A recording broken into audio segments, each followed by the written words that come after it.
வலியுறுத்துவேன். ஒன்று. இரண்டாவது, இனிமேல் இப்படிப்பட்ட நிகழ்ச்சிகள் நடக்காமல் இருப்பதற்கு வெளிவிவகாரத்துறை பேச்சுவார்த்தையின் மூலம் இலங்கை அரசோடு பேச்சு நடத்தி யாராவது மீனவர்கள் தவறு செய்தால் அவர்களை கைது செய்து கொண்டு போகலாமே தவிர இப்படி துப்பாக்கி சூடு நடத்துவது என்பது சட்டத்துக்கு புறம்பானது என்பதை நீங்கள் அவர்களுக்கு எடுத்துச் சொல்லி ஒரு நல்ல உடன்படிக்கைக்கு வர வேண்டும் என்று நான் பேசுவேன். மூன்றாவது, இந்த பிரச்சனைக்கு தீர்வு என்பது புரட்சித் தலைவர் அம்மா அவர்கள் ஏற்கனவே பாரத பிரதமரிடம் சொல்லியிருக்கிறார்கள். 2 தீர்வு தான். நம்முடைய மீனவர்களுக்கு ஆழ்கடல் மீன்பிடிப்பை ஊக்கப்படுத்துவது, அதற்கு 1520 கோடி ரூபாய் மத்திய அரசு ஒதுக்கீடு செய்ய வேண்டும் என்று கேட்டு 40 மாதங்கள் ஆகிவிட்டன. மத்திய அரசு இதுவரை அதற்கு செவிசாய்க்கவில்லை. மத்திய அரசு அந்த நிதி ஒதுக்கீடை செய்ய வேண்டும். ஆழ்கடல் மீன்பிடிப்பை அவர்கள் நம்முடைய மீனவர்களுக்கு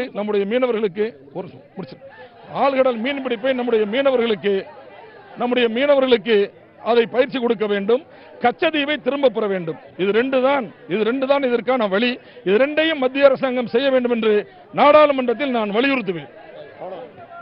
இப்பொழுது நேரடியாக நீங்களே கேட்டிருப்பீங்க. ஏற்கனவே ஜெயலலிதா அவர்கள் முதல்வராக இருந்தபோது மீனவர்களுக்காக நிதிகள் ஒதுக்க வேண்டும் என்று அவர்கள் கேட்டிருந்த போதிலும் அதை மத்திய அரசு இன்னும் ஒதுக்கவில்லை. அதை நாடாளுமன்றத்தில் நாளை வலியுறுத்த இருக்கிறேன். இதே நேரத்தில் அந்த இலங்கை கடற்படை வீரர்களை கைது செய்து இந்திய சிறைகளில் அடைக்க வேண்டும் என்பதை நாளை நாடாளுமன்ற கூட்டத்தொடரிலே நாளை துவங்கியிருக்கும் நாடாளுமன்ற கூட்டத்தொடரில் நான் வலியுறுத்துவேன். அதற்கான அனைத்து நடவடிக்கைகளையும் வெளியுறவுத்துறை அமைச்சகம் செய்ய வேண்டும் என்பதற்காக பாராளுமன்றத்தில் நாளை நடைபெறும் இந்த கூட்டத்தொடரிலேயே நான் வலியுறுத்த இருக்கிறேன் என்று நாடாளுமன்ற உறுப்பினர் அன்வராஜா அவர்கள் தெரிவித்திருக்கிறார்கள்.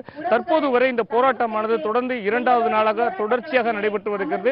இரவிலும் பகலிலும் தொடர்ச்சியாக இந்த மீனவர் பிரிட்சோவின் மரணத்திற்கு நீதி கேட்டு இந்த போராட்டம் நடைபெற்று வருகிறது.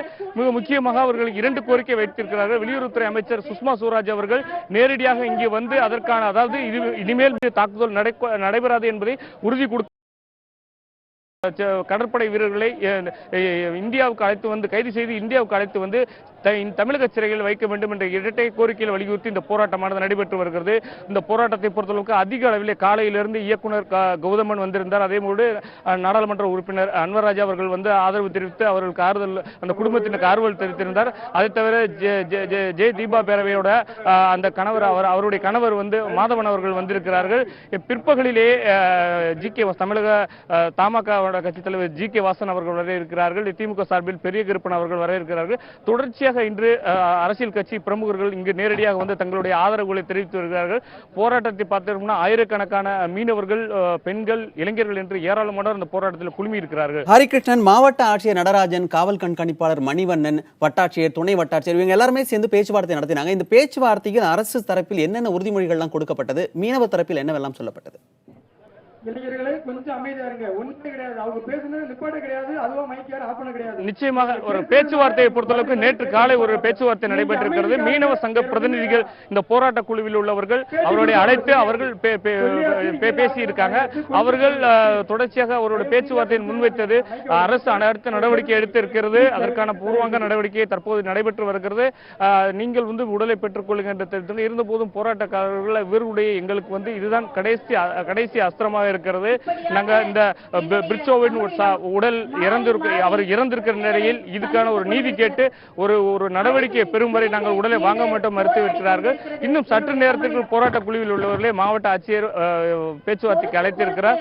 தொடர்ந்து அவர்களும் செல்ல இருக்கிறார்கள். இதுக்கு பின்னதாக இது போன்ற நடவடிக்கை நடைபெறும் என்பது பின்னர் தெரிவிக்கப்படும். ஹரிகிருஷ்ணன், தமிழக அரசு சார்பாக எந்த மாதிரியான அழுத்தம் மத்திய அரசுக்கு கொடுக்க வேண்டும் என்று அங்கு இருப்பவர்கள் வலியுறுத்துகிறார்கள்? நிச்சயமாக தமிழக அரசை பொறுத்தளவுக்கு அழுத்தங்கள் அதிகமாக, அதாவது இங்க மீனவர்கள் அந்த மரணத்திற்கு ஒரு முற்றுப்புள்ளி வைப்பதற்கான அனைத்து நடவடிக்கை எடுக்க மத்திய அரசு நடவடிக்கை வேண்டும். இது வந்து இரு நாட்டு பிரச்சனை என்பதால் வெளியுறவுத்துறை அமைச்சகம் தான் அந்த நடவடிக்கையில் ஈடுபட வேண்டும். அந்த நேரத்திற்கு அதற்காகத்தான் அவர்கள் நேரடியாக மீனவர்கள் வெளியுறவுத்துறை அமைச்சரை இங்கு வர வேண்டும் என்று வலியுறுத்தி இருக்கிறார்கள். நேரடியாக இந்த மத்திய அரசு தலையிட்டு இதற்கான ஒரு அனைத்து நடவடிக்கையில் அந்த பிரச்சனைகளுக்கு ஒரு முற்றுப்புள்ளி வைக்க வேண்டும் என்று தெரிவித்திருக்கிறார்கள். இருந்த போதிலும் போராட்ட போராட்டக்காரர்களை பொறுத்தளவுக்கு தமிழகத்தில் உள்ள ஆளுங்கட்சி, எதிர்க்கட்சி மற்றும் அனைத்து கட்சி தலைவர்களும் நாடாளுமன்ற உறுப்பினர்கள், சட்டமன்ற உறுப்பினர்கள் நேரடியாக பிரதமர் அலுவலகத்திற்கு சென்று பிரதமரை நேரடி சந்திக்க வேண்டும். ஒன்றிணைந்து ஒரு குழுவாக சென்று அதை சந்திக்கும் பொழுது அதற்கான பலன் கிடைக்கும் என்று இவர்கள் நம்புகிறார்கள். இந்த பிரச்சனைக்கு முற்றுப்புள்ளி என்பதற்கு இதுவே ஒரு தீர்வாக இருக்கும். அதற்கு பின்பு எடுக்கப்படும் முடிவின் அடிப்படையில் நாங்கள் போராட்டத்தை எப்படி எடுத்து செல்வது என்று விவாதிக்கப்படும் என்று தெரிவித்திருக்கிறார்கள். மணிமாறன், தங்கச்சி மடத்தில் மீனவர்கள் தொடர்ச்சியாக 2வது நாளாக போராட்டம் நடத்தி கொண்டிருக்கிறார்கள். இது குறித்த பல்வேறு தகவல்களை வழங்கியமைக்கு நன்றி ஹரிகிருஷ்ணன்.